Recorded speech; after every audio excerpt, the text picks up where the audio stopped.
नमस्कार, सभी EPS pension धारकों का स्वागत है एक बार फिर से हमारे इस यूट्यूब चैनल पर। दोस्तों, इस वक्त की उनके लिए बहुत बड़ी ऑरेंट अपडेट्स आ रही है। पहली बड़ी खबर की बात करें तो ईपीएस 95 पेंशन को लेकर लेटेस्ट न्यूज आई है। ईपीएस 95 पेंशन कब बढ़ेगी? लोकसभा में असदुद्दीन ओवैसी ने उठाए हैं सवाल। जी हां दोस्तों, आप सभी के लिए बहुत बड़ी खबर निकलकर सामने आ चुकी है कि यहां पर आप सभी के लिए एआईएमआईएम के नेता सांसद असदुद्दीन ओवैसी ने यहां पर जो है ईपीएस 95 पेंशन को लेकर सवाल उठाए, जिससे हम सभी के लिए क्या बड़ी खबर निकल कर आई इसके बारे में बात करेंगे। साथ ही हम बात करेंगे बदायूं सांसद आदित्य यादव को ओपीएस बहाली के लिए टीम अठेवा ने सौंपा है झापन। तो आखिरकार सांसद आदित्य यादव को पुरानी पेंशन बहाली के हेतु अठेवा की टीम ने झापन सौंपा और इसमें क्या बातचीत की गई इसको लेकर बात करेंगे। साथ ही हम बात करेंगे 18 महीने की बकाया डीए एरियर्स का भुगतान। तय जानिए कब मिलेगा आप सभी को पैसा, इसको लेकर बड़ी खबर निकलकर सामने आ चुकी है। तो दोस्तों, 18 महीने के डीए एरियर को लेकर क्या बड़ी खबर निकल कर आई, इसके बारे में भी आज की इस वीडियो के अंदर बात करेंगे। वहीं एक और पुरानी पेंशन योजना की बहाली को लेकर बड़ी खबर आ रही है। पुरानी पेंशन बहाली हेतु भदोही लोकसभा सांसद डॉ विनोद बिंद को दिया गया है झापन। तो आखिरकार डॉ विनोद बिंद को कौन सा झापन दिया गया?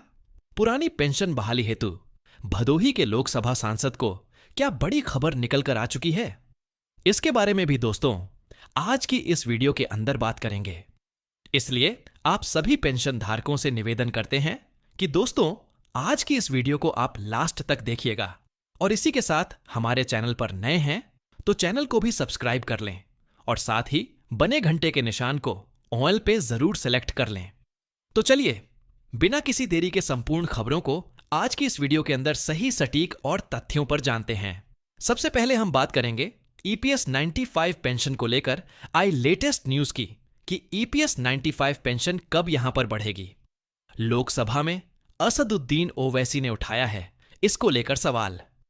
जी हां दोस्तों, लोकसभा में एआईएमआईएम के नेता सांसद असदुद्दीन ओवैसी ने पीएफ के अंतर्गत आने वाली एम्प्लॉय पेंशन स्कीम की न्यूनतम पेंशन जो अभी 1000 है, उस ईपीएस पेंशन योजना में पेंशन कब बढ़ेगी, इस पर वित्त मंत्रालय से सवाल किए हैं। आपको बता दें कि ईपीएस पेंशनर योजना के तहत देश के लगभग 78 लाख बुजुर्ग आते हैं, जिन्हें अभी यहां पर सरकार की ओर से न्यूनतम पेंशन 1000 दी जाती है। पिछले 8 वर्षों से पेंशन धारकों की मांग है कि इतनी कम पेंशन की राशि से गुजारा नहीं होता है, अतः न्यूनतम पेंशन में वृद्धि की जाए और पेंशन धारकों को मेडिकल सुविधा भी दी जाए। तो ईपीएस 95 पेंशन योजना कब बढ़ेगी? ओवैसी ने इसको लेकर सवाल उठाए। यहां पर एआईएमआई के नेता सांसद असदुद्दीन ओवैसी ने प्रश्न संख्या 2132 के तहत बहुत सारे प्रश्न पूछे। असदुद्दीन ओवैसी ने बताया कि क्या वित्त मंत्री यह बताने की कृपा करेंगे कि क्या सरकार को कर्मचारी पेंशन योजना 1995 के तहत पेंशन भोगियों से न्यूनतम पेंशन राशि में वृद्धि का अनुरोध करने संबंधी कोई अभ्यावेदन प्राप्त हुए हैं? क्या सरकार ईपीएस 95 पेंशन योजना के तहत पेंशन बढ़ाने का कोई प्रस्ताव है? यदि हां, तो इसके बारे में क्या जानकारी है? क्या सरकार से ईपीएस पेंशन बढ़ाने की विशेष रूप से श्रम, वस्त्र और कौशल विकास संबंधी स्थायी समितियों ने 30वें प्रतिवेदन के टिप्पणी के आलोक में सभ्य आवेदन का कोई मूल्यांकन किया गया है? यदि किया गया है तो इसके बारे में क्या खबर है? इसी के साथ प्रश्न पूछा, क्या सरकार ईपीएस 95 के तहत पेंशन में वृद्धि की सुविधा के लिए वित्तीय संसाधन उपलब्ध करवाने का विचार कर रही है? और इसी के साथ पूछा, यदि हां तो इसके बारे में क्या जानकारी है? यदि नहीं है तो इसके पीछे का क्या कारण है? तो यहां पर जो है ये तमाम तरीके के सवाल असदुद्दीन ओवैसी ने पूछे, जिस पर वित्त मंत्रालय की ओर से वित्त राज्य मंत्री श्री पंकज चौधरी ने जवाब दिए। जी हां दोस्तों, यहां पर जवाब देते हुए श्रम और रोजगार मंत्रालय ने सूचित किया कि कर्मचारी पेंशन योजना 1995 के अंतर्गत न्यूनतम पेंशन की राशि में वृद्धि का अनुरोध करते हुए ट्रेड यूनियनों सहित विभिन्न हितधारकों से अभ्यावेदन प्राप्त हुई है। इसी बीच अगले दूसरे और तीसरे प्रश्न का जवाब देते हुए ईपीएस 95 एक परिभाषित अंशदान परिभाषित लाभ सामाजिक सुरक्षा योजना है। कर्मचारी यहां पर जो है निधिका कॉपर्स नियोक्ता द्वारा वेतन के 8.33% के अंशदान तथा केंद्र सरकार द्वारा बजटीय सहायता के माध्यम से 1.6% दर की प्रतिमाह 15,000 तक की राशि के अंशदान बनाया जाता है। इस योजना के तहत सभी लाभ ऐसे संचय प्राप्त किए जाते हैं। ईपीएस 95 के पैराग्राफ 32 के अंतर्गत अधिदेशित निधि का वार्षिक मूल्यांकन किया जाता है तथा 2019 तक निधि के मूल्यांकन के अनुसार बीमांकित घाटा यहां पर हुआ है। इसी के साथ उन्होंने अगला जवाब दिया।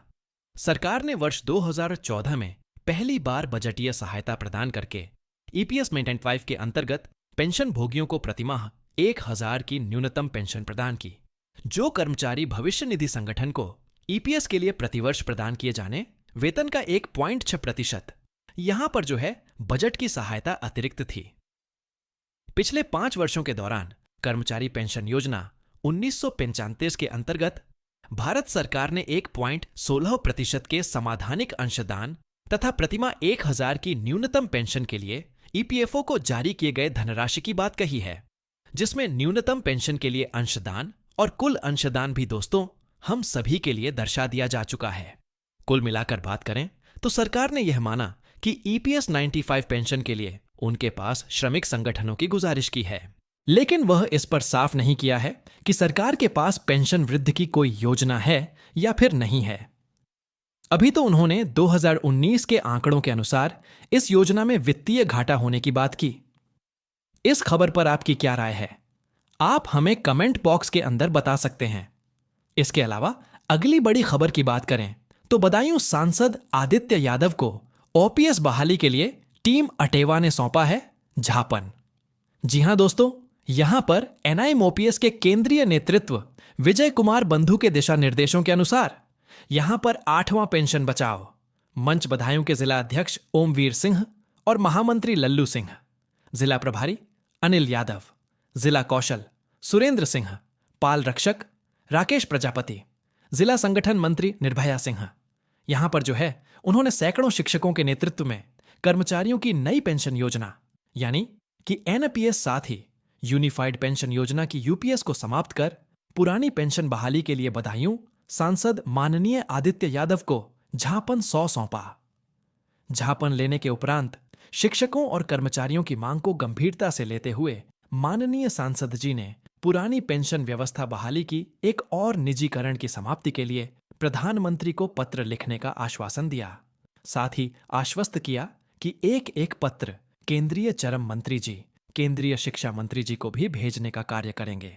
माननीय सांसद जी ने कहा कि उनकी पार्टी सदैव समस्त वर्गों के साथ शिक्षकों और कर्मचारियों के हितों में निर्णय ले रही है। उनके सदन में पुरानी पेंशन योजना के मुद्दे को पार्टी फॉर्म और संसद में जोरदार तरीके से उठाने का भी उन्होंने आश्वासन दिया।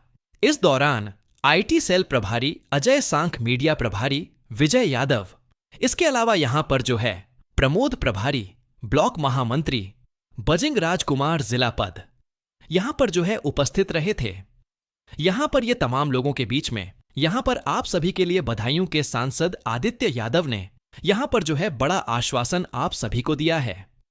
वहीं दोस्तों 18 महीने के बकाया डीए एरियस के भुगतान तय को लेकर बड़ी खबर आ रही है कि जानिए आप सभी को कब यहां पर जो है इसका पैसा मिलेगा।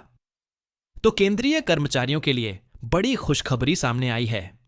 महंगाई भत्ता यानी कि डीए में 30 की बढ़ोतरी को मंजूरी मिल चुकी है, जिससे अब कुल डीए 33% से बढ़कर 84% हो जाएगा। यह वृद्धि 1 जनवरी 2025 से लागू होगी, लेकिन इसकी आधिकारिक घोषणा यहां पर जो है आने वाले समय में संभावित हुई है। इस बढ़ोतरी के साथ कर्मचारियों को जनवरी, फरवरी और मार्च महीने के एरियर भी मिलेंगे, जिससे उनकी आर्थिक स्थिति में यहां पर जो है सुधार होगा। महंगाई भत्ते में होने वाली इस बढ़ोतरी का मुख्य आधार all India consumer price index यानी कि AICPI के आंकड़े हैं। हर 6 महीने में इन आंकड़ों में औसत के आधार पर महंगाई भत्ते में संशोधन किया जाता है। जुलाई 2024 से दिसंबर 2024 तक के AICPI के आंकड़ों के अनुसार जनवरी 2025 से 3% महंगाई भत्ते में बढ़ोतरी सुनिश्चित की गई है। विशेष रूप से नवंबर 2024 तक के आंकड़ों में महंगाई भत्ता 0 पॉइंट से अधिक बढ़ा और यह स्पष्ट है जिससे कि 26% तक यह महंगाई भत्ता पहुंचेगा। वहीं दोस्तों 8वें वेतन आयोग की मंजूरी के प्रभाव को लेकर भी बड़ी खबर आई है। यहां पर कैबिनेट द्वारा 8वें वेतन आयोग की मंजूरी देने के बाद केंद्रीय कर्मचारियों के लिए एक और सकारात्मक कदम है। इस मंजूरी से कर्मचारियों को न केवल महंगाई भत्ते में बढ़ोतरी का लाभ मिलेगा, बल्कि उनकी समग्र वेतन संरचना में भी सुधार होगा। यह निर्णय वर्तमान आर्थिक परिस्थितियों में कर्मचारियों को राहत प्रदान करेगा। उनकी क्रय शक्ति को यहां पर बढ़ावा देने वाला है।